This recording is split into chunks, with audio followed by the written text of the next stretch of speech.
I heard a professional football player who was a believer speak, and he was talking about his rookie year in the NFL, and you're all wanting to have that status in front of other people.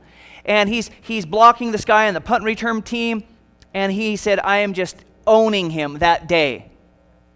And he's getting more and more frustrated, and he's looking forward to getting out there, and finally, as he blocks him out of bounds and walking back, the guy sucker punches him in the side of the head. And the referees missed it. There is no flag. And so he gets to his sideline, and he is ticked off.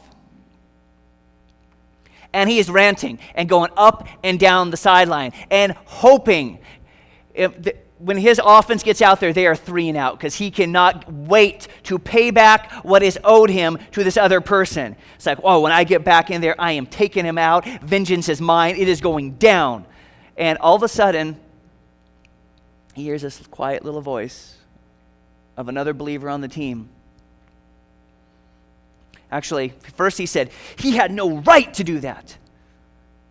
He goes, and then the person, who, by the way, was Steve Largent, for those of you who remember him, said, I thought when you became a Christian, you gave up all your rights. And he just went, oh. It's like, but it's my right, and we do that in our culture. It's my right. It's my right. I want what's mine. And the voice of wisdom there was saying, be along before the bracelets. Is this what Jesus would do? Is this how we should respond? Just because you have the right does not mean that it's advantageous. Does not mean it glorifies God. He said it was actually crazy. He walked out there and he didn't even want to see the guy. He's like, now I feel convicted. I went from angry to conviction. I'm just hanging my head. The ball's hit the other way. And he said something that never happens on a football field actually happens. And the guy says, hey man, I'm sorry. I just lost my cool.